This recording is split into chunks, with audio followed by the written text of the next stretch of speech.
Ko te tohe I te rautaki reo, te mātāwai, te kaupapa mātā mua ka kōkiri tiake e pēni hēnare te māngai hō o Tāmaki Makaurau ki roto I te whare pāremata. Ko hēnare tētahi o ngā ika hō o te rōpū reipa, engari kāri ia mo te noho kia ore noa nei. Kei a Heta Gardner tēnei pūrongo. Kaha nei te mene o ngā ika hou o te whare pāremata, engari mo te māngai o Tāmaki Makaurau, pai ana te wai reka, engari anō, o te mātāwai. Ki te whiua ngā heki katoa ki roto I te kōnai kotahi, ka raru tō tātou taonga. Ahakoa he ihu hupe tonu tēnei, kaore ia mo te ngau I tana arero. I whai oranga a hēnare ki te whare pāremata, he whakaki I ngā hū o Peter Sharples e iwatau e mauana I taua tūru. Nāna hoki te rautaki reo te mātāwai I whakatakoto.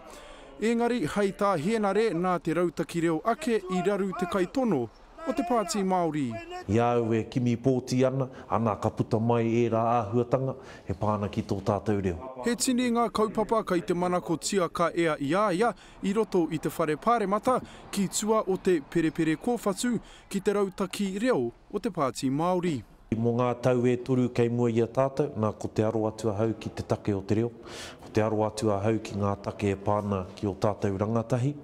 Ka aro atu ahau ki ngā take e pāna ki te mātauranga ana ko te noho a te Māori. Ko tētahi o ngā whakahāweatanga o te whakahoki I ngā tūru Māori ki te Pāti Reipa, ko te whakatau o ētahi kaore e pahawa te pakuaha I aua mema kei waho I te kāwanatanga. Engari he rongo wā tā hēnare ki tērā whakatau. Kia nui te reo. Kia nui te reo ki roto I ngā tau tohe pāna ki ngā ture e kōrerongia nei te whare. Engari kai te arau tata tonu ana whakaro ki tana rohe. Tāku atu ki a koe ana kei Tāmaki Makaurau o ku whakaro tā te mea he nui ngā mahi I reira. He toru tau e toi ana ki te whakātu I tana wāriu. Heta Gardner, Te Karere.